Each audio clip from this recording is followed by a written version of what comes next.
እንግዲህ ዛሬ ቶፒካችን የአላህ ቃል ፍጡር አይደለም የሚለውን የሙስሊሞችን አርጉመንት ዘን ሰው ምንድን ነው የሚለውን አንዳንድ ነገር ትንሽ እንመለከታለን ማለት ነው።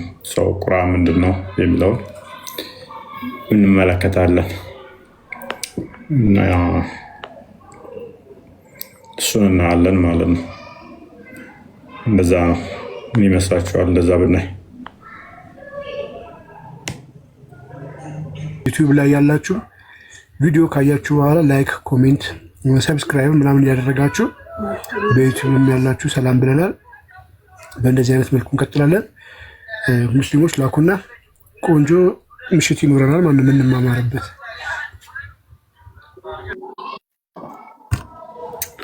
ሰው ቁርአን ምንድን ነው የሚል ይሆናል ማለት ነው።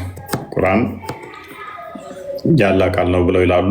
ኦኬ ፍጡር ነው ፍጡር አይደለም የሚለው ላይ አርጊው እናደርጋለን። ፍጡር አይደለም የሚል አለ ወይስ ጥቅስስ አለ ወይ ማለት ፍጡር አይደለም የሚል አለ ወይ? ፍጡር አይደለም ብለው የሚሞግቱ ስለሆነ የሚል አለ ወይ? አይደለም የሚል አለ ወይ? ከሌለ ከዛምተው ነው ራሳቸው የፈጠሩት ነው ወይ? እንደዛ የሚል ጥቅስ ከሌለ ክርስቶስ ላይ ክርስቶስ ኖ እግዚአብሔር ቃል ምን ከሱ ወጣ ማለት ጀስት ፍጥረት ጋር አገናኝተው ፍጡር ነው ምናምን የሚሉ ንግግሮችን ስለሚናገሩ ቀላል ነው። ሰው የአላህ ቃልስ ምንድን ነው? እሱ ፕላስ ደግሞ አማላጅ ሆኖ እንደሚመጣ ስለሚታመን የገረጣ ሰው ሆኖ ይመጣል። ቁርአን ራሱ ማለት ነው። ቁርአን የገረጣ ሰው ሆኖ የሚመጣ ከሆነ ቁርአን በራሱ ፐርሰናል ኢንቲቲ ያለው ወይ? ማለትም ፐርሰን መሆን ይችላል፣ እኔ ማለት ይችላል፣ ሰው መሆን ይችላል። ምንም እንኳን በስጋ መገለጥን ባያምኑትም ቃሉ ግን ወደ ሰውነት የሚቀየር ከሆነ ሞዳሊዝምን ያምናሉ። ያ ቃሉ የአላህ ቃል ወደ ምን ይቀየራል ማለት ነው? ወደ ሰውነት ይቀየራል። ያውም የተሟላ ሸምገል ያለ ሰው ይሆናል ማለት ነው። ይህንንስ እንዴት ያዩታል ሙስሊሞች የሚለውን አብረን የምንፈትሸው ይሆናል ማለት ነው። አብረን የምናየው ይሆናል። የአላህ ቃል ምን ብላችሁ ነው የምታምኑት ወገን? የአላህን ቃል ምን ብላችሁ ታምናላችሁ? የአላህ ቃል ምንድን ነው? ፍጡር ነው ወይንስ አይደለም? ዛውር ኩዌስችን። ሰላም እንዴት ነው አለን? እንዴት ነው ሙስሊም? ቁርአን ያላህ ቃል ነው ብለህ ታምናለህ? አዎ ያላህ ቃል ነው። ኦኬ ያላህ ቃል ነው ስትል ምን እያልክ ነው? ያላህ ቃል ነው ስትል ምን ማለት ነው? የአላህ ቃል ማለት አላህ በራሱ ያወረደው ማለት ነው። ያወረደው ስትል ወደ ነብያቶች ያወረደው ወደ ነብያችን ረሱል አለይሂ ሰላቱ ወሰላም አለ ወደ እሱ ያወረደው ማለት ነው። ኦኬ ያ በጅብሪል አማካኝነት ያወረደው ጅብሪልንም እሱ ነው ያወረደው አብሮ የሚሆን አይደለ?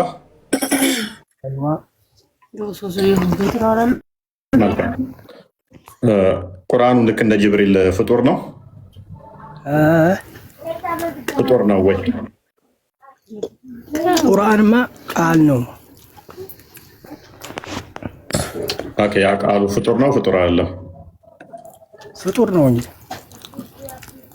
ኦኬ ስለዚህ ቁርአን ያላህ ቃል ፍጡር ነው። ወንድማችን ተሳስቷልና ይመልሳል። ቆይ እሱ ይጨርስ። አልተሳሳትኩም፣ ገና እያወራን ነው።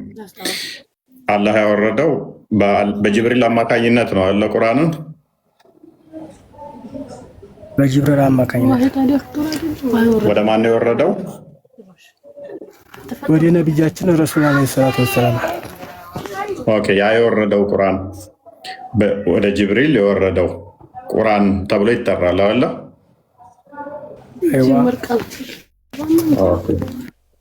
ጅብሪል ፍጡር ነው አይደለ? አይዋ ቁርአኑም ፍጡር ነው። አይዋ ኦኬ። ስለዚህ ጅብሪል አላህ ለጅብሪል ቁርአንን ፈጥሮ ሰጠው። ጅብሪል ደግሞ ለሙሐመድ ሰጠው። ሙሐመድ ደግሞ ለሳባዎቹ ነገራቸው። እንደዛ ነው የምታምኑት? አዎ። መልካም። በመጀመሪያ ብለኛል፣ ቁርአን ያላህ ቃል ነው። ያላህ ቃል ደግሞ በጅብሪል አማካኝነት ወደ ሙሐመድ የመጣ ነው። ጅብሪልም ቁርአንም ደግሞ ፍጡር ናቸው ለኸኛል አይደለ? አይዋ መልካም። ስለዚህ አንተ የምታምነው ወይንም ደግሞ እስልምና የተማርከው እንደዚህ ነው። አይዋ ኦኬ። ኢስላም ምንድን ነው? እሱ የሳተው ነገር አለ ሙሐመድ? ትክክል አለም እያልከው ነበረ። ትክክል አለ የምትለው አለ ኢስላም? የኢስላም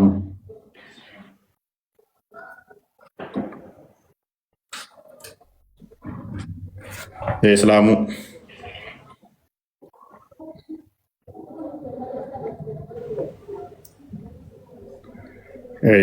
የኢስላሙ ነው። ማንኛውን ያወራው ነበር ቅድም? ጣልቃ የገባብን ቅድም ማነው?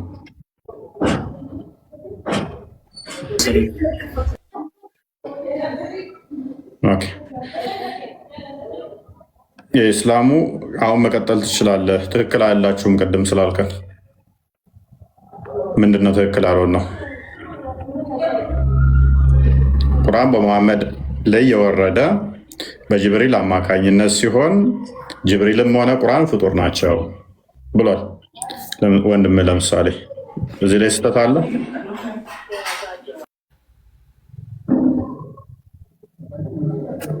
ስህተት አለ ወይ? እኔ ልመልስልህ። ኦኬ ስህተት አለ? ትክክል ነው።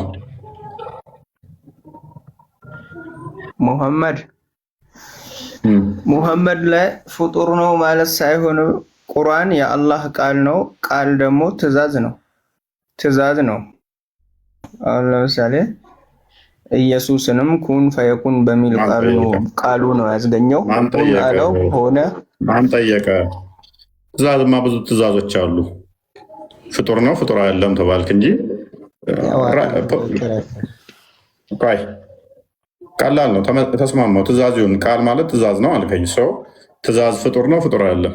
ለምሳሌ ብዙ ትእዛዞች አሉ በቁርአን ውስጥ። ሰላት ስገድም አትስገድም ትእዛዝ ነው የሚሆነው አይደል?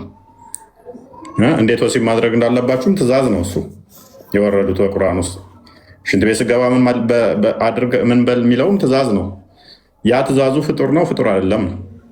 ፍጡር አይደለም ነው አይደለም የሚባል ጥያቄ አያስመጣም። ቃል ራሱን የቻለ ቃል ነው የሚባለው። ትርጉሙ ራሱ ቃል ፍጡር ነው ፍጡር እዚህ ውስጥ አይገባም። የማይመለከተው ነገር ነው። ለምሳሌ ውሃ ነው አይደለ? ውሃ ሻይ ነው ቡና ነው ትላለህ? ሻይ ነው ቡና ነው ይባላል? ውሃ ልል እችላለሁ። ቆይ ውሃው ከተፈላ እና ሻይ ቅጠል ከገባበት ሻይ ነው ላለው እንጂ ውሃ አድለው። ከዛ በኋላ እንዳጠቃላይ ውሃ ምንድን ነው? ውሃማ ውሃ ነው ምንድን ነው ይለኛል። እንደምን አይነት ቃልም ቃል ነው። ዘኢንድ ፖይንት አራት ነጥብ። ቁርአን የአላህ ቃል ነው የሰው ቃል አይደለም። ውሃ ምንድን ነው አለቀ አይባልም። ውሃ ፍጡር ነው ፍጡር አይደለም ካልክ መልሰ ፍጡር ነው እልሃለሁ። ውሃ ምንድን ነው ስትለኝ እንደገና በኬሚስትሪ ከጠየቀኝ H2O ነው እልሃለሁ። ውሃ እንደገና እንዴት መጣ አሁንም ብትለኝ አሲድ እና ቤዝ ሪያክት በሚያደርጉትም ውሃ ሊፈጠር ይችላል ብዬ መልስልሃለሁ። ምንድን ነው ፖይንት ምንድን ነው? H2O ነው ልበል። ውሃ ምንድን ነው ስትለኝ ወይንም ደግሞ ውሃ ማለት ይሄ የሚጠጣው ነው ልበልህ? ወይንስ ውሃ ምንድን ነው ስትለኝ የተፈጠረ ነው ልበልህ? ምንድን ነው ፖይንት? ውሃ ነው በቃ። ነንሴንስ የሆነ አርጉመንት አንስተህ ቃልም ቃል ነው ውሃ ነው አይባልም። ለምሳሌ እንዲገባክ እኮ ነው አንድን ነገር አንተ ዝም ብለህ ወደ ሌላ ነገር መቀየር አትችልም። ለምሳሌ ይተረጎማል አልኩህ እኮ ይተረጎማል። ምንድነው ተብሎ አይታለፍም። ለምሳሌ ራይሂም ያመጣውን አርጉመንት እኮ መታወብ ያለው ውሃ ለምሳሌ በሶስቱ ስቴት ውሃ ምንድነው ስትለኝ ቀዝቃዛ ከሆነ ሶሊድ ሊሆን ይችላል፣ ጋዝ ሊሆን ይችላል፣ ፕሊስ ፈሳሽ ሊሆን ይችላል። እነኝን ስቴቶች ያልፋላል። ጋሽስ ስቴት አለው፣ ሶሊድ ስቴት አለው፣ ሊኪድ ነው። ሃይ ሌቭል ላይ ደግሞ ስትማር ፕላዝማ ሌቭል አለው አይደል? ውሃ ራሱ ምንድን ነው ስትል ከምን አንጻር ነው የጠየቀው? ከፊዚክስ ማለት ከኬሚስትሪ አንጻር ነው? ከተፈጥሮ አንጻር ነው? ምንድን ነው እየጠየቀው? ምንድን ነው? ዝም ብሎ እኮ አንድ ነገር ጥያቄ አይጠየቅም። አትሊስት ስለዛ ነገር ናውሎጂ ኖሮህ ነው። ይሄንን ደግሞ ከቃል ነው፣ ውሃ ውሃ ነው። እንደዛ ነው የተማርከው። ውሃ ሪያክሽኑ እንዴት ነው? እንዴት ነው? ምንና ምንድን ነው? በኬሚስትሪው ኤች2ኦ ምንድን ነው? ኤች ምንድን ነች? ሃይድሮጅን፣ ኦክሲጅን። ከዛ እንዴት ይፈጠራል? እንዴት ሪያክት ያደርጋል? አሲድ እና ቤዝ እንደገና ሪያክት ቢያደርጉ ምን ይፈጥራሉ? ጨው፣ ከዛ ውሃን ይሰጣሉ። ይሄ ኬሚስትሪ ላይ አይ ቲንክ ሎወር ግሬድ ላይ የተማርከው ነው። ይሄ እንኳን አይ ቲንክ ግሬድ 9 ምናምን። ስለዚህ ዝም ብለህ አንድ ነገር ዲፋይን አድርገህ ነው ብለህ የምታልፈው አይደለም። የምታመጣውን ኤግዛምፕል አትሊስት አውቀህ ተጠቀመ፣ ምሳሌውን ተጠቀም። እኔስ ኢስላሙ ወይም ቢን መሐመድ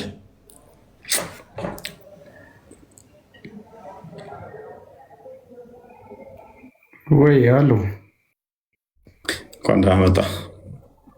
እንኳን ደህና ቆያችሁ። መልካም። ቁርአን ያለ ቃል ነው ብለህ ታምናለህ? ምን አልከኝ? ጥያቄ ነበረኝ። ጥያቄ በኋላ ላይ የምቀበል አሁን ቶፒኩ ላይ ቁርአን ያለ ቃል ነው ብለህ ታምናለህ? አዎ በደንብ። ያላ ቃል ነው ስትል ምን ማለት ነው?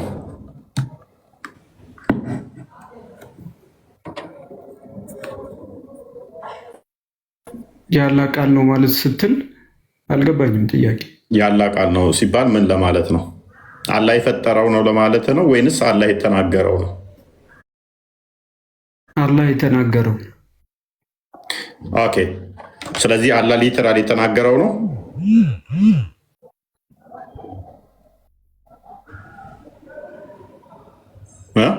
አላህ በጅብሪል አማካይ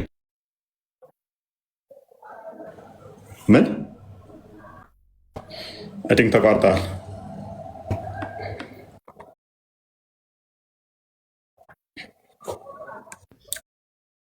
ተቋርጣል። እኔ ጋር አሁን ተመልሰዋል። ይሰማል? እኔ ይሰማል። የአላህ ቃል ነው ስትል ምን እያልክ ነው? አላህ የአላህ ንግግር ነው። ቁርአን ሌላ እንትን አለው እንዴ?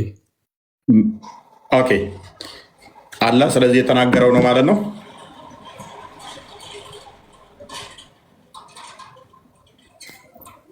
እፎይ ጥያቄ አልገባኝም። ማለት ቁርአን በቃ የአላህ ንግግር ነው ብለን እናምናለን። የአላህ ንግግር ነው ስትል ስለዚህ ለምሳሌ የቁርአን ክፍል ውስጥ የሆነ ጥቅስ አለ። ለምሳሌ የሆነ ጥቅስ አንዱን ጥቅስ በለው እናንተ የምታውቀው አሁን ቁል ሁወ አላሁ አሐድ የሚለውን ሱረቱ ኢኽላስ ላይ ያለውን ይሄንን አላህ የተናገረው ነው ወይንስ የፈጠረው ነው?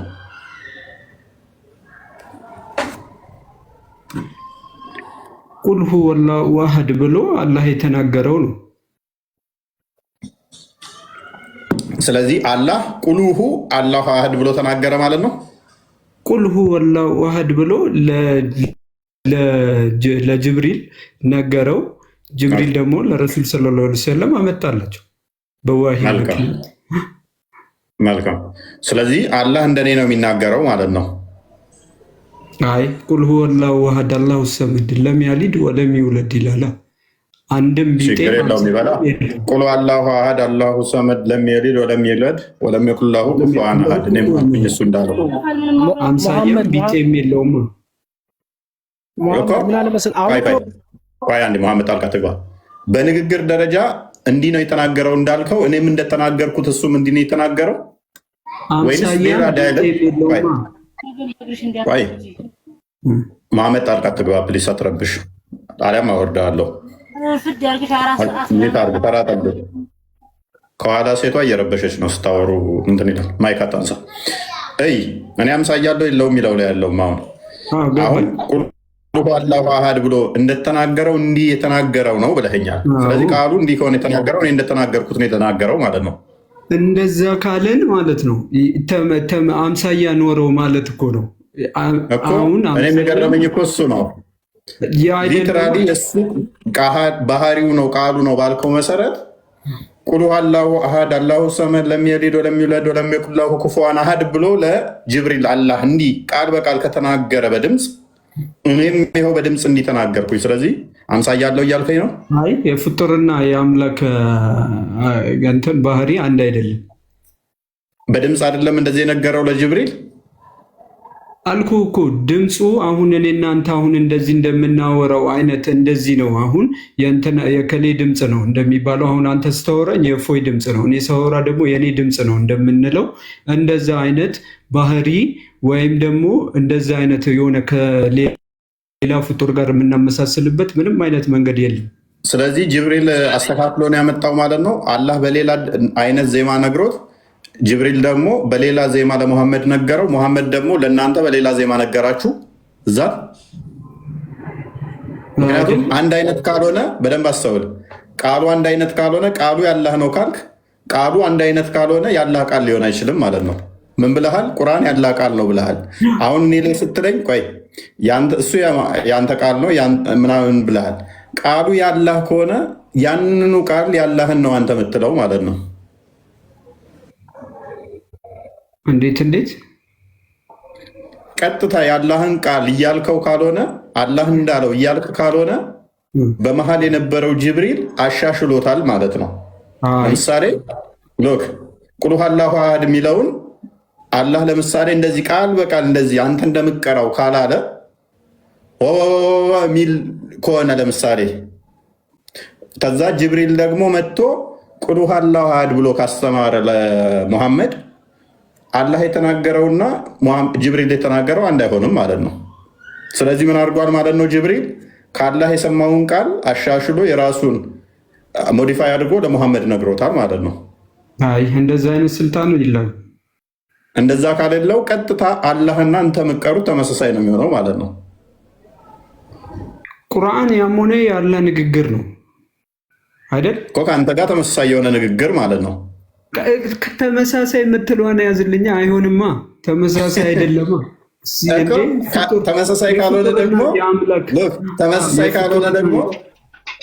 ተመሳሳይ ካልሆነ ደግሞ ጅብሪል ምን አድርጎታል ማለት ነው? ቀይሮታል። አልቀየሩም። ስልጣን ካልቀየረው ደግሞ ተመሳሳይ ነው የሚሆነው። የአንተ ንግግርና ያላ ንግግር ቁርአን ውስጥ ያለው ተመሳሳይ ነው የሚሆነው። እንዴ ቁርአን ውስጥ እኮ ያለው እኮ ያላህ ንግግር ነው። ታዲያ ያላህ ንግግር እኮ ነው እኛ የምናነበውም የምንመራበትም እኮ። ስለዚህ ተመሳሳይ ነው ያንተና ያላህ ንግግር ማለት ነው። ተመሳሳይ አትበላ አይባልም እንዴ። እሺ አላህ በሌላ ነገር ነው ያለው ወይንስ እንደዚሁ ቃል በቃል ለጅብሪል የነገረው በል እርሱ አንድ ነው የምትለዋን ቃል በቃል እንደዚሁ እናንተ ጋር እንደመጣችሁ ነው ለጅብሪል የነገረው ቃል በቃል።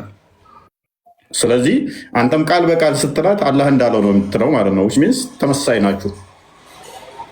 አምሳያም ቢጤም የለውም። ራስህ እኮ አልከኝ ቃል በቃል እኔ እንደምለው ነው ቃል ከአምሳያ ንግግር ነው። እሱን እኮ ቁርአን ንግግር ነው፣ ያላህ ንግግር ነው። አሁን ችግር የለውም፣ አካሉ ላይ እንመጣለን። ንግግራችሁ ግን አንተና እሱ ተመሳሳይ ነው። አንተም በድምፅ ቁል አላሁ አሃድ ትላለህ፣ እሱም ቁል አላሁ አሃድ ይላል። ተመሳሳይ አቀራር፣ ተመሳሳይ ድምፀት ማለት ነው። አይ ከአላህ ጋር ምንም እንግዲህ ፍጡራን የምንመሳሰልበት ምንም መንገድ የለም። እንደዛ ከሆነ ደግሞ ስለዚህ ጅብሪል አስተካክሎታል ማለት ነው። አላስተካከለውም፣ እሱም ስልጣን የለውም። እንዴ ካላስተካከለው ደግሞ ተመሳሳይ መሆን አለበት። አንተውም ባልከን መሰረት እኔስ ላቅልልህ። እሺ ላቅልልህ። እሺ ይሄ ቃሉ አላህ የሚቀራው ፍጡር ነው ፍጡር አይደለም? አላህ የሚቀራው ማለት የአላህ ንግግር ነው። ፍጡር ነው ፍጡር አይደለም እኮ የአላህ ንግግር ፍጡር ነው ፍጡር አይደለም ነው። አይ እሱ ባህሪ ነው እኮ። ምንድን ነው የአላህ ባህሪ? ምንድን ነው እሱ? ፍጡር ነው።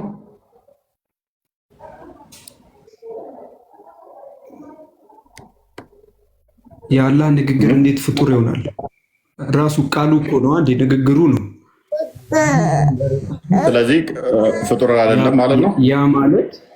ያ ማለት ኦኬ፣ እሺ ቀጥል።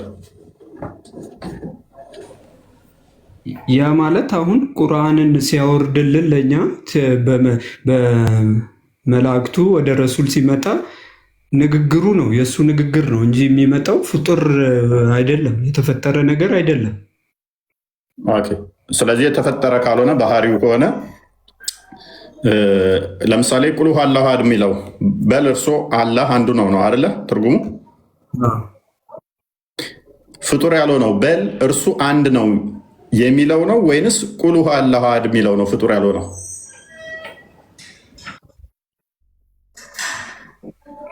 በል እኮ ብሎ እኮ ሲልከው ማስጠንቀቂያ ነው አይደለም? ችግር የለውም። የትኛው ነው? የአማርኛው ነው ፍጡር ያልሆነው ወይንስ አረብኛው? ሁለቱም ፍጡር አይደሉም። ስለዚህ በል እርሱ አላህ አንዱ ነው የሚለውም ፍጡር አይደለም። ቁል አላሁ አሐድ የሚለው ፍጡር አይደለም። የአላህ ቃል ፍጡር አይደለም እኮ ባህሪው ነው እኮ። ይሄ እኮ አሁን ባህሪውን ነው እየነገረን ያለው ለእኛ እኮ። ችግር ተስማማው። በል እርሱ አንዱ ነው የሚለውም ፍጡር አይደለም። ቁል አላሁ አሐድ የሚለውም ፍጡር አይደለም። ሁለቱም ፍጡር አይደሉም። ቆይ ፍጡር ማለት ምን ማለት ነው? የተፈጠረ ነገር ከጊዜ በኋላ የመጣ የተፈጠረ በታይም ኢንተርቫል ያለው ማለት ነው።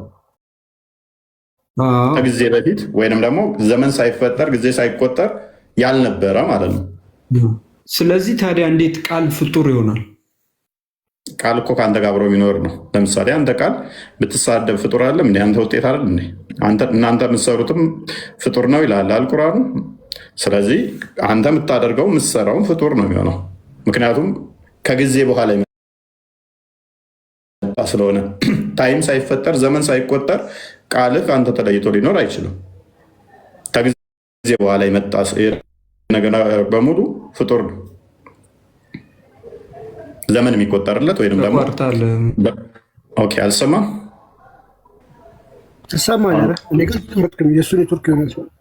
ያ። ስለዚህ ፍጡር የሚለው ምንድነው? እሱ የተፈጠረ ወይንም ደግሞ ከሆነ ጊዜ በኋላ የተጀመረ ማለት ነው። አስቀድሞ ያልነበረ እስታኩኗል። ሜይ ቢ አንተ መሰለኝ እኔ ሰማለኝ እያሉ ነው። አሁን ይሰማል። ፍጡር የሚለው አስቀድሞ ያልነበረ ፍጥረት ከጀመረ በኋላ የጀመረ ማለት ነው። በኢንተርቫል በታይም ኢንተርቫል ላይ እንትን ያለ ነው። ዲፔንድ ነው ያ ከዛ በኋላ የመጣ ማለት ነው። ስለዚህ በዚህ መሰረት በደንብ አስተውል። በዚህ መሰረት ካየ ነው አማርኛውም ፍጡር አይደለም፣ አረብኛውም ፍጡር አይደለም ነው ያልከን አንተ አይደል? ባህሪ ነው። አሁን ስለዚህ ኦኬ፣ ቁርአን በምን ቋንቋ ነው የወረደው? በአረብኛ። ታዲያ አማርኛው እንዴት ከመጥቶ ነው እሱ ፍጡር ያልሆነ ያላቃል ነው ያልከው? አይ አማርኛውን ብቻ እኮ ያላልኩም እኮ ፍጡር አይደሉም፣ ሁለቱም ፍጡር አይደሉም ነው እኮ ያልኩ። ያላ ቃል ፍጡር ነው ወይ ስትለኝ አይደለም ባህሪ ነው ያልኩ እኮ። እኔ አሁን እርሱ አላህ አንዱ ነው የሚለው ይሄ ፍጡር ነው ፍጡር አይደለም አልኩ። በአማርኛ ሲሆን በአረብኛ ሲሆን ነው ፍጡር የማይሆነው ወይንስ በአማርኛ ሲሆን የሚል ጥያቄ ነው። በሁለቱም አይደለም። ስለዚህ እንደዛ ካልክ ደግሞ ስለዚህ ቁርአን በአማርኛም ወርዷል ማለት ነው። አሁን በብሬን ምናምን መጽሐፍ አለ። ስለዚህ በዛ ሲጽፉት አዲስ የተጀመረ ቋንቋዎች አንዴ አዲስ በሚጀመር ቋንቋ ያንን ሲተረጉሙት ያም ቋንቋ አብሮ ፍጡር አይሆንም ማለት ነው። እኔ ያልተግባባ ነው ይሄ አሁን ፍጡር በምትለው ነገር እኔ አልተረዳውም። እቺ ፍጡር የምትለዋ ነገር ቃላት እንዴት ፍጡር? ለምሳሌ እኔ ሙሐመድ የሆነ ነገር ብዬ ብናገር ይሄ የተናገርኩት እኔ ከመኖሬ በፊት የለም ከኔ ጋር አብሮ የሚመጣ ነው። ስለዚህ ፍጡር ነው፣ የኔ ውጤት ነው። አንድ በል ዓለም ሳይፈጠር እቺ የተናገርኳት ልኖር አችልም። ስለዚህ ፍጡር ነው። ምክንያቱም ዘመን ተተፈጠረ ጊዜ ከመጣ ዓለማት ተተፈጠሩ በኋላ የሚመጣ ስለሆነ አስገኛለሁ ማለት ነው። እስቲ ብቻ ሲጠይቄ ደግሞ ትክክለኛውን መልስ ደግሞ ለማምጣት እሞክራለሁ። ማለት ኤኒዌይስ በደንብ ቼክ አድርገው። ጥሩ ነው የመጣው። ትንሽ እንትኖች ላይ ያልገባኝን ያው ለመመለስ ልክ አይደለም። እንትኑን ሪከመንድ ላድርግህ። አረብኛው ፍጡር አይደለም ተብሎ የሚታመነው፣ ትርጓሜዎቹ ግን አይታመኑም። እንደዛ ቼክ አድርግ እሱን። ትርጓሜዎቹ እንደዛ አይታመኑ። ቲንክ አሻሪዎችም አታሪዎችም ትርጉም ቁርአን ተብሎም አይጠራም። አይደለም ፍጡር አይደለም ተብሎ ቁርአን ተብሎም አይጠራም። ትርጓሜው አማርኛው ቁርአን ተብሎም አይጠራም። ተፍሲር ወይንም ደግሞ ትርጉም ተብሎ ብቻ የሚጠራው። እንደ እስልምና ፍጡር አይደለም ተብሎ እንትን የሚባለው አረብኛው። ኤኒዌይስ ሙሐመድ ጣልቃ እየገባ ነበር። ቀጥል እስኪ።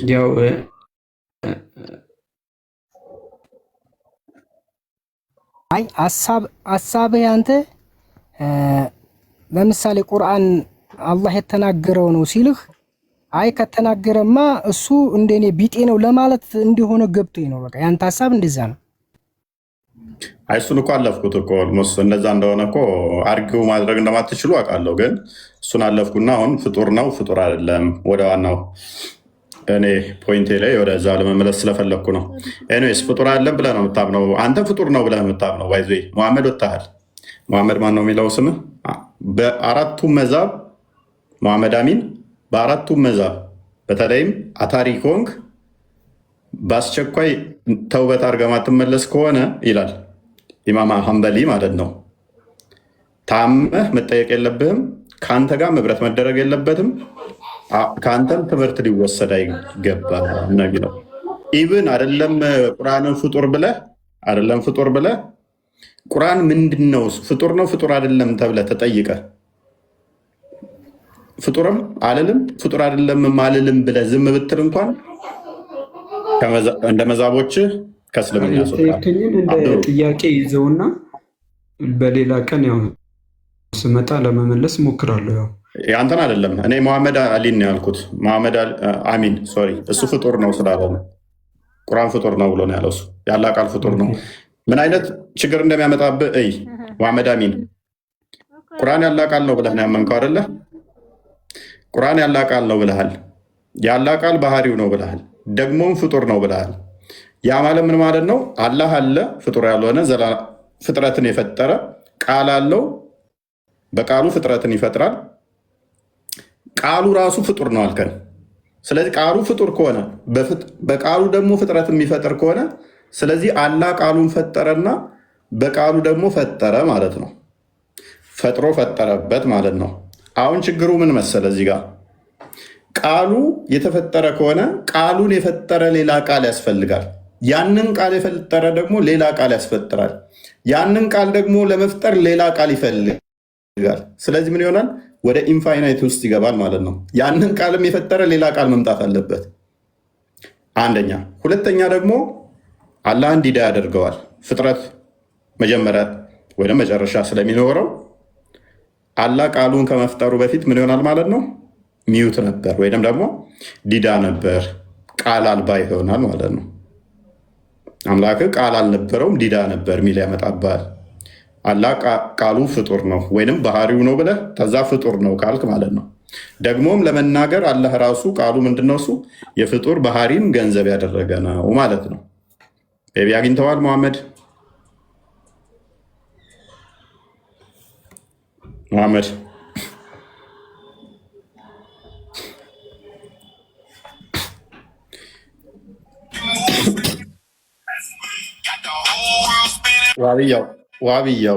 ዋብያው ተው። ምን ውስጥ ነው ያለኸው ዛሬ? ምን ውስጥ ነው ያለኸው?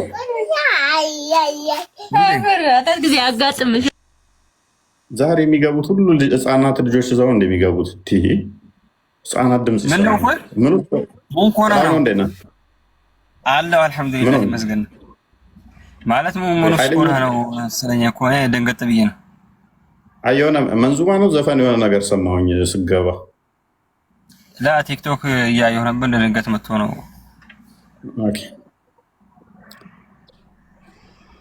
እሺ አብዱ ይቀጥልና ትቀጥላለህ። አንዴ አብዱ እንኳን ደህና መጣ።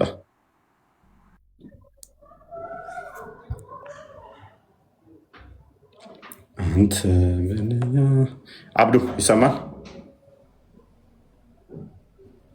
አብዱ ኢትዛነምን አብዱ ኦኬ። ዋብያው ሰላም ነው? ሰላም ብያለሁ።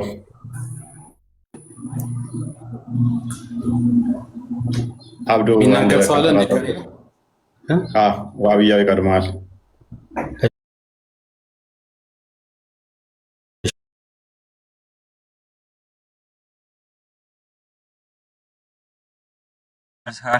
ቶፒኩን አልሰማሁም። ይቀጥላል።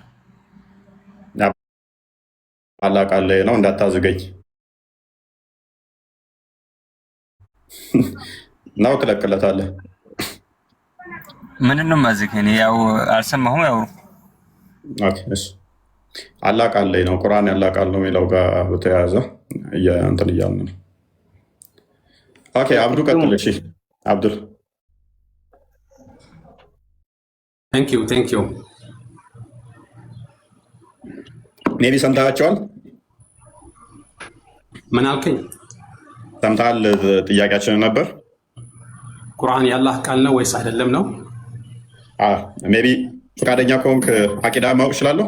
ያታሪን ነው ወይ አሻሪን አቂዳ ነው የምትከተለው በዚህ ጉዳይ ላይ? አቂዳ ምን ማለት ነው? እምነት ወይንም ደግሞ በዚህ ጉዳይ ላይ አለ የምትቀበለው አስተምሮ።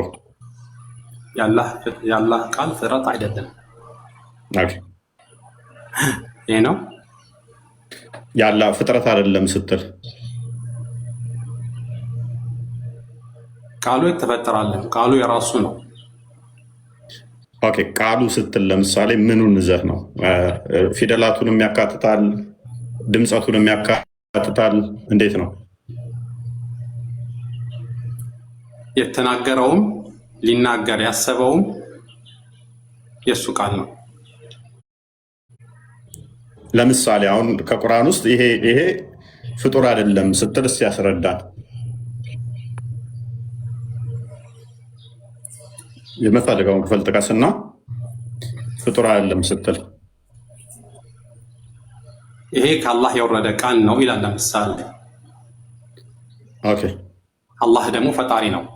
ፈጣሪ ደግሞ ፍጡር ሊሆን አይችልም፣ ምኑም ነገር ማለት ነው እኮ። አሁን ቁርአኑ ያላ ቃል ነው ፍጡር አይደለም ስትለን በምን ቋንቋ ነው የወረደው? በአረበኛ። በአረብኛ ኦኬ። ስለዚህ አረብኛ ቋንቋውንም ያካትታል ማለት ነው እንትኑ ፍጡር አለመሆኑ። ፊደሉን ሳይሆን ቃሉን ነው። ቃልና ፊደል ይለያል። ቃልና ፊደል ይለያል። ኦኬ ስለዚህ ያለ ቃል ነው የወረደው ቁርአኑ። የአረብኛ ፊደል የአላህ ፍጥረት ነው ፊደሉ ግን ቃሉ ግን በአረብኛ የተነገረው ቃል የአላህ። ምን አልከኝ? ኦኬ አላህ ለጅብሪል የነገረው በምንድን ነው? በምን ቋንቋ ነው መልዕክቱን ያስተላለፈው? የነገረው አላህ ሱብሓነሁ ወተዓላ በፈለገው ቋንቋ ይናገራል። ከዚህ በፊትም ላሉት መልእክተኞች በየራሳቸው ቋንቋ አናግራቸዋለሁ። ጅብሪል መጨረሻ ላይ ነቢዩ ሰለላሁ ዐለይሂ ወሰለም ተገልጿል በአላህ ፍቃድ። ስለዚህ የመጡት ህብረተሰብ አረበኛ ስለሆነ በአረበኛ ምክንያት ስላለው ነው። ከምክንያት ጋር ነው እንጂ በአረበኛ ብቻ አይደለም። ያ ለአረብ ስለተላኩ በአረበኛ እናገራቸው። ስለዚህ ቁርአን ተብሎ የሚጠራው ምንድን ነው? ቃሉ ነው። ቃሉ ስትል ለምሳሌ አላሁ ላ ኢላሃ ኢላ ሁወል ሐዩል ቀዩም ላ ተእኹዙሁ ሲነቱን ወላ ነውም ኢላ ሁ። ከአላህ ሌላ ምንም ፍጥረት ከአላህ ሌላ ጌታ የለም ማለት ነው። ከአላህ ሌላ ምንም ጌታ የለም የሚለው አማርኛውም ፍጡር አይደለም ወይንስ አረብኛው ነው ፍጡር ያለው ነው? አማርኛውማ የሰው ልጆች አስበው እንትን ያለው የተረጎሙት ነው። በሰው ልጅ ጭንቅላት የተተረጎመ ነው እንጂ በአላህ ፍቃድ የተተረጎመ ስላልሆነ የኛው ቁርአን አይደለም፣ ትርጉሙ ቁርአን አይደለም። ስለዚህ አረብኛ መሆን አለበት ማለት ነው። ፍጡር ነው። በአረብኛም አላህ አንድ ነው፣ ልዩነት የለም። በእንግሊዝኛም አላህ አንድ ነው፣ ተመሳሳይ ነው የሚሆነው። ስለዚህ ቋንቋውን ማያካትት ከሆነ ቋንቋው ፍጡር ከሆነ በአማርኛም በእንግሊዝኛም በኦሮምኛም በትግርኛም ብትለው ተመሳሳይ ነው የሚሆነው። መልእክቱ ነው ፍጡር ያልሆነው እያልክ ነው፣ ቃሉ ሳይሆን። መልእክቱ ከሆነ ደግሞ አላህ አንድ ነው በአማርኛም በእንግሊዝኛም በኦሮምኛም በትግርኛም በአረብኛም ልዩነት አይኖረው። አሌስ ቋንቋውን ያካትታል ካልክ ግን አረብኛው ሲሆን ነው ፍጡር መሆነው ካልክ ምን ይሆናል ማለት ነው? እነኛዎቹ ፍጡር የሆኑና አረብኛውም ቋንቋውም ጭምር ፍጡር አይደለም ማለት ነው። ለምሳሌ ውሻ ለማለት ከልብ ቢለው አረብኛው ቁርአን ውስጥ አለ። በአማርኛ ውሻ በአረብኛ ውሻ ብትለው ውሻ ነው። አይ አረብኛ ላይ ሲሆን ነው እቺ ቃል ፍጡር ማጥቶ ነው ካልክ ስለዚህ አረብኛውንም አካተሃል።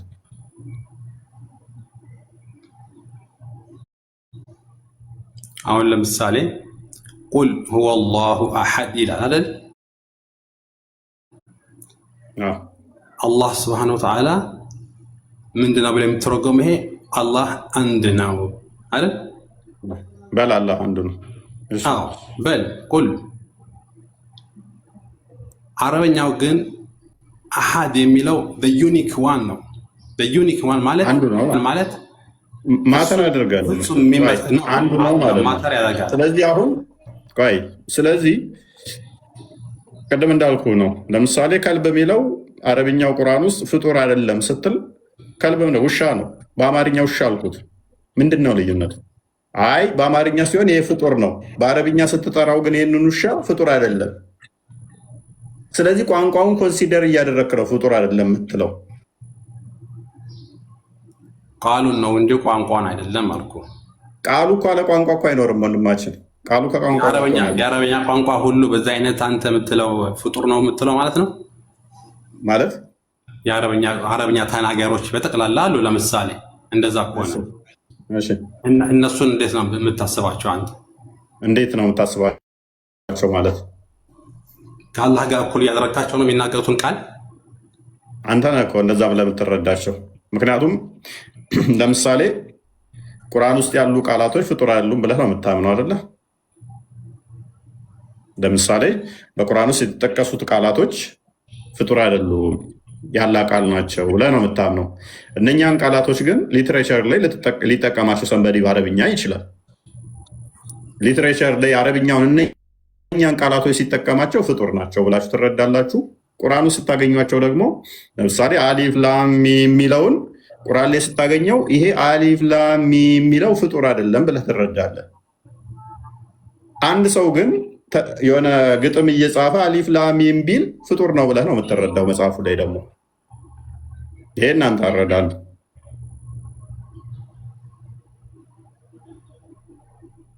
አላህ ሱብሃነሁ እሺ እንትን ልበልልህና ፍጡር አይደለም። መልካም። ስለዚህ ከባህሪው ነው። መልካም። እሺ የአላህን ባህሪ መቀየር ይቻላል?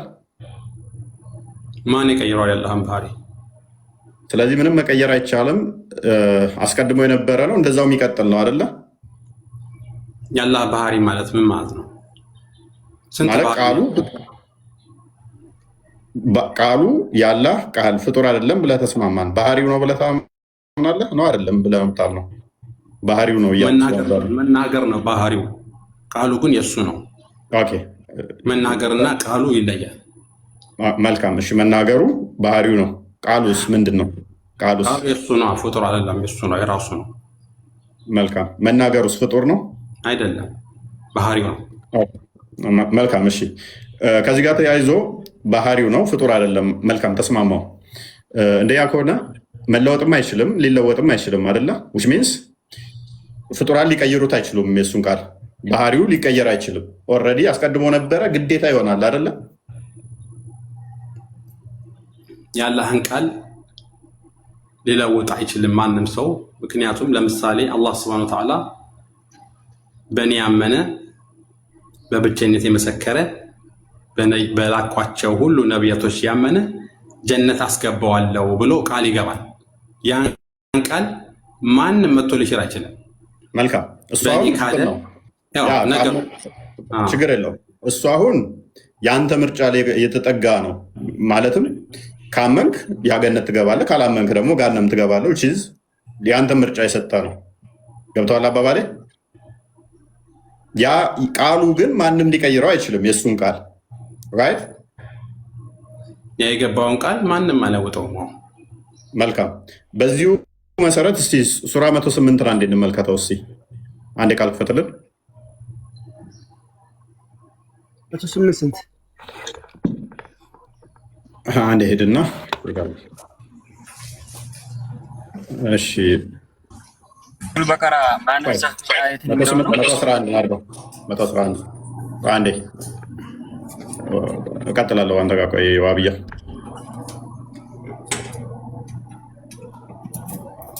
ኦኬ፣ ቀደምን ብለናል። የአላህን ቃል ማንም ሊቀይረው አይችልም ብለህናል፣ ተስማምተናል። እሱ ራሱ የእሱ ነው ብለህናል። አራማን ሚተርክ። ኦኬ፣ እንደዛ ከሆነ ይህንን ቃል አቡላብ መቀየር ይችል ነበረ? አቡላብ ይህንን መቀየር ይችል ነበር? ተበት የዳ አቢ ለሃቢ ወተብ። ተበት ያድን አቡላብ መቀየር ይችል ነበር? በምን ነው የሚቀየረው? ጽፎ ነው። ፕሊስ አራማን ሚተርክ። የአላህ ቃል እሱን የእሱ ነው። ስለዚህ ምንም ፍጡር ሊቀይረውም አይችልም ሊለወጥም አይችልም፣ ፍጡርም አይደለም ብለህናል። የአላህ ቃል ፍጡር ካልሆነ ማንም ሊቀይረውም አይችልም ከሆነ ፍጥረት ከነ ሊቀይሩት ማይችሉ ባህሪ የእሱ እስከሆነ ድረስ አሁን ተበት ያድን ወይንም ደግሞ የአቡላብ ሁለት እጆች ከሰሩ ጠፉ፣ እርሱም እንጨት ተሸካሚ ስትሆን ሚስቱም ከጭርት የሆነች ጋነም ትገባለች የሚለውን አላህ የራሱ ከሆነ ማንም ፍጡር ሊቀይረው ማይችል ከሆነ ፍጡርም ካልሆነ ይሄ አቡላብ መቀየር አይችልም፣ ነፃ ምርጫም የለውም ነበር ማለት ነው። ተረገመ። ስለዚህ አቡላብ ምንድነው ማለት ነው? ገና ሳይፈጠር ያላ ባህሪው ምንድነው? አላህ ራሱ ያላህ ምን ሚል አለ? የአቡላብ ሁለት እጆች ጠፉ ከሰሩ፣ እሱም እሷም እንጨት ተሸካሚ ስትሆን ጋነም ትገባለች ከጭርት ይሆናል ሚል አላህ ላይ ነበረ። አቡላብ ደግሞ ይህን መቀየርም አይችልም፣ ምክንያቱም ያላህ ስለሆነ የአላህን ቃል ማንም መቀየር ስለማይችል። ደግሞ ፍጡር ያልሆነ ትእዛዝ ነው ይሄ። ፍጡር ያልሆነን ትእዛዝ ፍጡር ሊለውጠው አይችልም። which means አቡላብ ምንም ማድረግ አይችልም ማለት ነው። አዎ፣ ምንም ማድረግ አይችልም። ስለዚህ አቡላብ መጠየቅ አይችልም ማለት ነው። በዛ ስንሄድ ደግሞ አቡላብ በዚህ ካራክተሩን ተጫወተ፣ ሄደ፣ ሞተ፣ ጋንም ከገባ ተጠያቂው ማን ይሆናል ማለት ነው? አላህ ነው። ምክንያቱም የአላህ ፍጡር ያልሆነው ቃሉ አቡላብ የሚባልን ፈጥሮ ጋነም የመክተት ስለሆነ የአላህን ቃል ባህሪው ራሱ ፍጡር ያልሆነው ቃሉ ማይለወጠው አቡላብ ጋነም የሚገባል የሚል ስለሆነ ምን ስላደረገ ነው አላህ Subhanahu Wa Ta'ala የረገመው?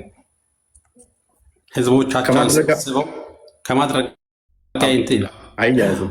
ምክንያቱም ከማድረግ ጋር ካያያዝከው ቴንኪው ብየቀበልህና የአላህ ቃል ፍጡራን ላይ ጥገኛ ይሆናል ማለት ነው። which is በነገሮች የሚወሰን ከሆነ ያላህ ቃል ምን ይሆናል? አሁን ደግሞ አስቀድሞ ያልነበረ ነገሮችን እያየ የሚቀያየር ይሆናል ማለት ነው። እንደ ነገሮች እኮ ነው ቁርአን ያወረደው አላህ Subhanahu Wa Ta'ala በ23 ዓመት ውስጥ ምክንያቱም ችግር የለውም እንደ ነገሮች ቢወርድም ይሄ ቃሉ ግን የአላህ ቃል ነው አይደለ? ፍጡር ያልሆነ ጊዜው ሲደርስ አወረደው እንጂ የአቡላብ እጆች ከሰሩ ጠፉ ገሃነም ይገባል እሱም እሷ የሚለው የአላህ ቃሉ ነው። ማይጠፋ ቃሉ፣ ዘላለማዊ ቃሉ እርሱ እነሱ ልክ እንደ እጁ እንደ እግሩ እንደፊቱ የእርሱ የሆነ ነው አይደለ?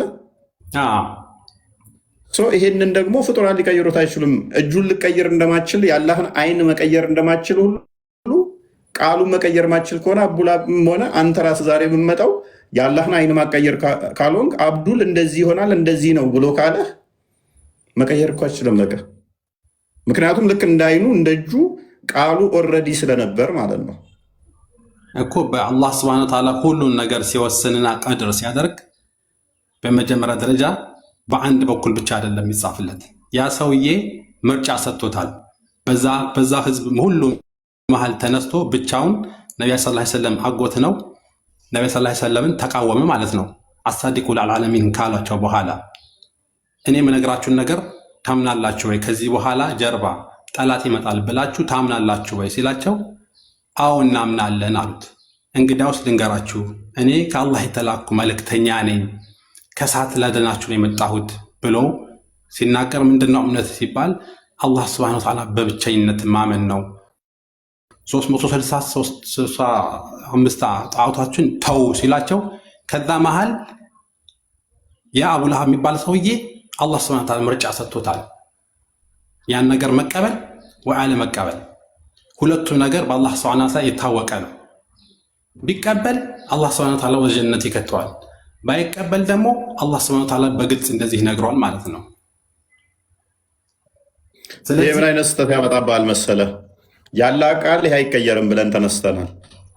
የአላህ ቃሉ የእሱ ነው፣ ልክ እንደ እጁ ነው፣ እንደ አይኑ ነው። አቡላብ ገሃነም ይገባል የሚለው የአላህ ቃል ነው ተባብለን ከተስማማን በኋላ ምንም አይነት ምርጫ ብታመጣ ወንድማችን፣ ምንም አይነት ኦፕሽን ብታመጣ 99 ምርጫ አምጥተህ አንዷ እቺ ከሆነች 99ኙን መምረጥ አይችልም። ለምን መሰለም አይችለው? የአላህ ቃሉ ማይቀየር ነው፣ ልክ እንደ እጁ እንደ አይኑ ነው። እርሱም ደግሞ አቡላብ ገሃነም ይገባል የሚል ነው። መምረጥ አይችልም። መምረጥ ነፃነቱን ኦልሬዲ ነፍጎታል። ምን በሚል አቡላብ ገሃነም ይገባል የሚል ወስኖታል። ከቀየረውማ ምን ይሆናል? አላህ ፍጡር ይሆናል ማለት ነው። ይበልጥ ወይንም ደግሞ የአላህ ቃላት የሚለዋወጥ ይሆናል። ላግዘው አለውኝ። ቆይ አንድ ልናገር። ቀጥል። አላህ ስብሐነ ወተዓላ እውቀቱ አንድ ብቻ አድርገህ ወሰንከው አንተ። አሁን ለምሳሌ በቃ ይሄ ሰው ጀሃነም ይገባል ብቻ ነው የተጻፈው ብለህ ነው የምታምነው አንተ። እንደዛ አይደለም።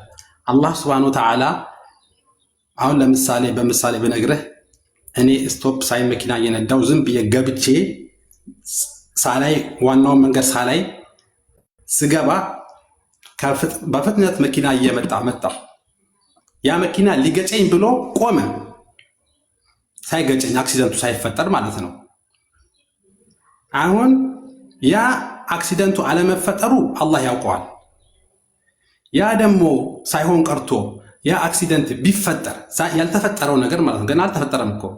ያ ቢፈጠር ደግሞ ምን አይነት ሲቹዌሽን ላይ እንደምሆን፣ ህይወቴ እንደማጣ ወይ እጄ እንደማጣ፣ የት ሆስፒታል እንደምሄድ፣ ምን እንደሚሆን እሱን ደግሞ ያውቀዋል። ያ ነገር ቢከሰት ሐሳቡ ቢሆን ግን አልሆነም። ገባ አባባሌ? አሁን የአቡ ለሃብም ነገር ልክ እንደዚህ ነው፣ በእውቀት ደረጃ ማለት ነው። የጀሃነም ነው ብቻ ተብሎ አልተደለም የተጻፈው። እስቲ ንገረኝ እስቲ። ያ በመጀመሪያ 10:16-74ን ጥሰሃል። ማንኛውንም ምሳሌ ቶፖሎጂካሊ ተመሳሳይ ላልሆኑ ነገሮች ምሳሌ አትጠቀም፣ ቁርአኑም ስለሚከለክል። ሁለተኛ ግን በሁለተኛ ደረጃ አቡላብ እጆች ገሃነም ይገባሉ እያለ ግልጽ እየተናገረ ሁለት ኦፕሽን አስቀምጧል እያልክ ነው። ሁለት ኦፕሽን ካስቀመጠ ገነትም ገሃነም ይገባል ይችላል ካለማ ከእኔው ካልተሻለም ማለት ነው። እሱ ደግሞ እንደዛ ብሎ ፐርሰናል ግለሰቦችን ጠር ቀድም እኮ አሁን ተስማምቼልሃለሁ። ምን ስትል የታዘዘኝ የተገዛኝ ገነት ይገባል ስትል፣ እኔ ደግሞ ቫይስ ቨርሳል ምን አልኩ? ካልታዘዙት አላህን ካላመኑ ጋንም ይገባሉ የሚለው ኦብቪየስ ነው፣ ይታወቃል። ይሄ ጄኔራል ሩል ነው። ሰዎች ካመለኩት ከተከተሉት ገነት ይገባሉ፣ ካላመለኩ እንደዛ ብሎ መናገር ችግር የለውም። ስፔሲፊክ የሰውየውን ስም ጠርተህ ግን ባህሪው በሆነ ቃሉ የእርሱ በሆነ ቃል ልክ እንዳይኑ እንደእጁ እከሌ ጋነም ይገባል ብለህ ካልክ በኋላ ምርጫ አለው ማለት አትችልም። መምረጥ አይችልም ሰውየው ከዛ በኋላ።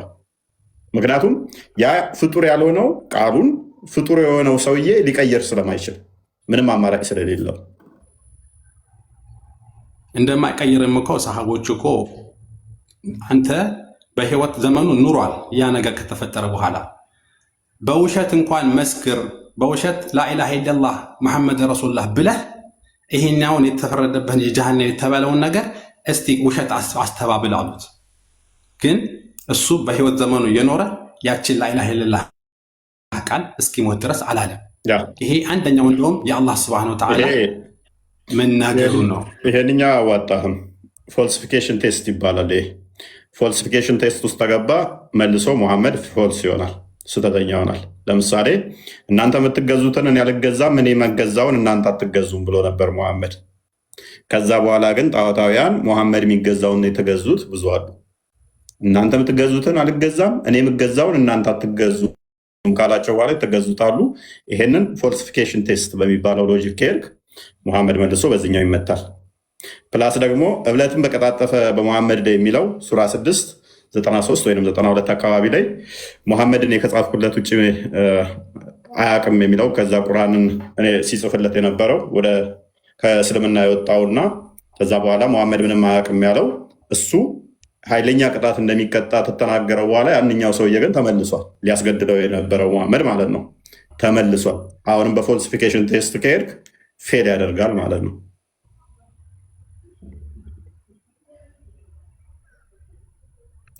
ዘጠና ሦስት እንደዛ አካባቢ አላህ በሰው ላይ ምንም አላወረደም። ያ እሱ ነው አይ ቲንክ በአላህም ላይ እብለትን ከቀጣጠፈ ወይንም ወደ እርሱ ምንም ያልተወረደለት ሲሆን ወደ እኔ የተወረደልኝ ካለና አላህም ያወረደውን ቢጤ በእርግጥ አወርዳለሁ ካለ ሰው ይበልጥ በዳይ ማን ነው?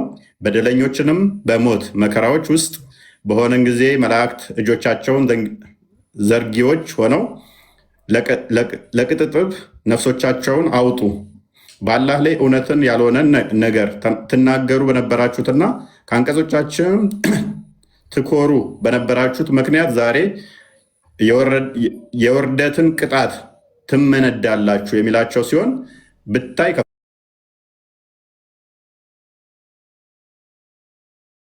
ከፈርገው ብታይ ኖሮ አስደናቂን ነገር ባየህ ነበር። ይሄ የወረደበትን ታውቀዋለህ ብዬ አስባለሁ። ለሙሐመድ ቁርአን ሲጽፍ የነበረው ሙሐመድ ነቢይ ከሆነ እኔም ነቢይ ነኝ፣ እኔ ነቢይ ከሆንኩ ሙሐመድም ነቢይ ነው ብሎ የተናገረው። ምክንያቱም የሆነ እንትን ጻፈና ለሙሐመድ ሲነግረው ትክክል ነህ ብሎ አለፈው። ሙሐመድ ያልነገረኝን አካትቼ ስነግረው ትክክል ነው ብሏል። ስለዚህ ሙሐመድ ከተሳሳተ እኔ ያልጠየቅም እሱን ነቢይ ነው ብለው ሲከተሉ ስለነበረ እሱ ትክክል ነቢይ ከሆነ እኔም ነቢይ ነኝ፣ እኔም ልክ ለሙሐመድ ሲወርድ እንደነበረው እኔም ነቢይ ነኝ ሲወርድልኝ ነበር ማለት ነው ብሎ ባለው ወረደልኝ ብሎ በተናገረው ነው ይሄ የወረደው። ከዛ በኋላ ሙሐመድ ሊያስገድለው ብዙ ጊዜ ሞክሮ ነበረ። ነገር ግን ዑመር ወይ ዑመር መሰለኝ እሱ እንትን ስላለው ሳይገደል ቀርቷል ማለት ነው። ቅጣትም ሳይቀጣ ቀርቷል። ስለዚህ በፎልሲፊኬሽን ቴስት ውድቅ ይሆናል ማለት ነው። ኤኒዌይስ ራሂም ልርዳው እያለ ስለነበር ግባሲ አንድ ጥያቄ ጠይቅ።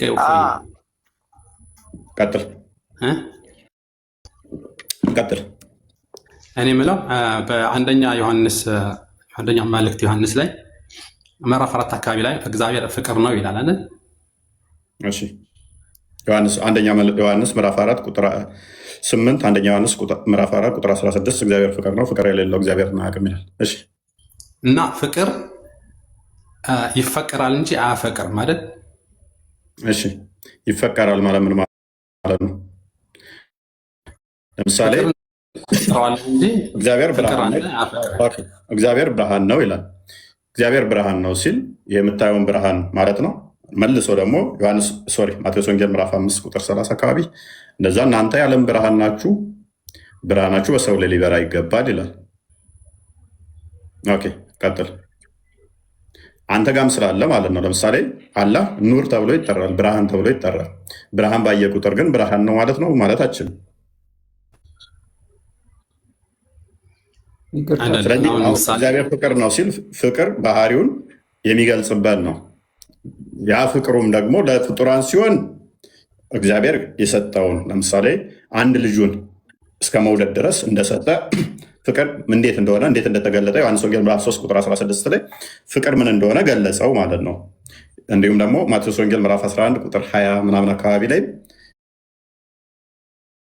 ፍቅር እስከ ነፍስ እስከ መስጠት ድረስ እንደሆነ አስቀመጠው። ለሰዎች ያለው ፍቅር እንዴት እንደገለጠ ማለት ነው። ነገር ግን ኦንቶሎጂካሊ በስላሴ መካከል ከሆነ አብ ወልድን ይወዳል፣ ወልድ አብን ይወልዳል።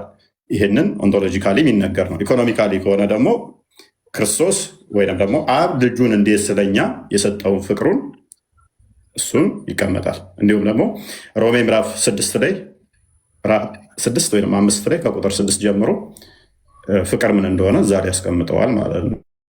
ኢኮኖሚካሊ ለእኛ ሲነገር፣ ኦንቶሎጂካሊ ከሆነ ግን አብ እና በወልድ በመንፈስ ቅዱስ መካከል ያለ ፍቅር ይነገራል። ያ ማለት ግን የሚፈቀር ምናምን የሚባለው እናንተ ጋር የሚመጣው እኛ ጋር አይመጣም ማለት ነው። ምክንያቱም እኛ አብ ወልድ መንፈስ ቅዱስ ብለን ስለምናምን ማለት ነው። የግድ የሚፈቀር ያስፈልጋል፣ አለበለዛ ፍቅር የለም የሚል አርጉመንቱ ማለት ነው። አይደለም ፍቅር እኔ የተረዳሁት ከተሳሳትኩኝ ይቅርታ። አሁን ለምሳሌ ፈጣሪ ይፈጥራል እንጂ አይፈጠርም። ካሊድ ተመለስ። ምግብ ትበላዋለህ እንጂ ምግብ ራሱ አይበላም። ካሊድ ተመለስ። እሺ ቀጥል። ውሃ ለምሳሌ ትጠጣለህ እንጂ ውሃ አይጠጣም። ፍቅርም እንደዛው ይፈቀራል እንጂ አያፈቅርም። ፍቅር ይፈቀራል እንጂ ፍቅር ሲጀመር ፍቅር ኢንቲቲ ነው እንደ የሆነ እንትን ማንነት ያለው ነገር ነው እንደ ፍቅር ነው ካልክ ማንነት ያለው ነገር ነው። ልክ ማንነት ያለው ነገር ነው። በፍጡራን ወሰድከውና ውሃ ይጠጣል እንጂ ምንድን ነው ያልከው? ውሃ ይጠጣል እንጂ አይጠጣም። እሺ ምግብ ይበላል እንጂ አይበላም። ይበላል እንጂ ስትል ይበላል ስትል ለምሳሌ ማንጎ ምግብ ነው ይበላል። ማንጎ ግን ሳይበላ እንደ ክሎሮፊል ምግቡን እንዴት እንደሚያዘጋጅ አረንጓዴ እንትኖችን ታውቃለህ? ራሱ እኮ ምግቡን ያዘጋጃል። ምንድን ነው አንዴ ተመልሼ እመጣለሁ።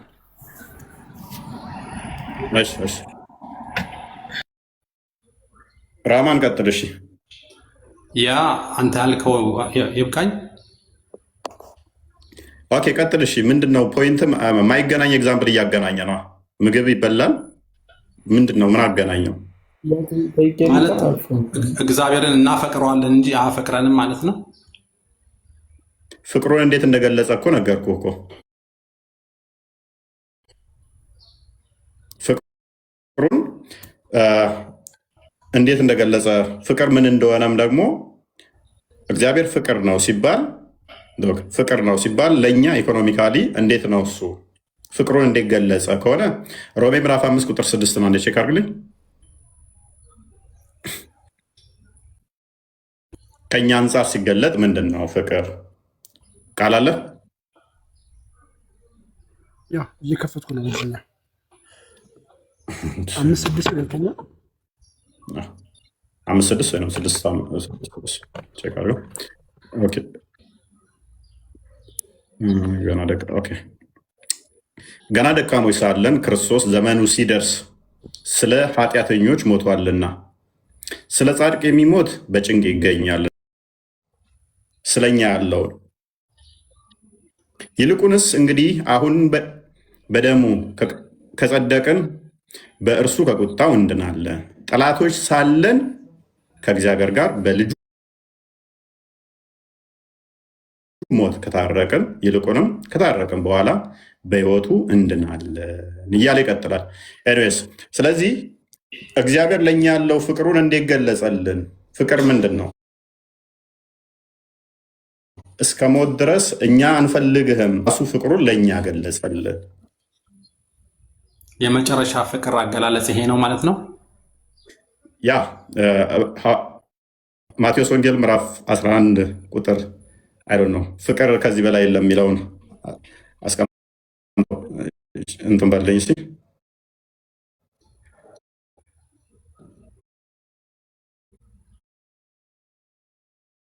11 ቁጥር ስንት ላይ ነው የሚያስታውሰኝ? ቁጥር 20 ምናምን አካባቢ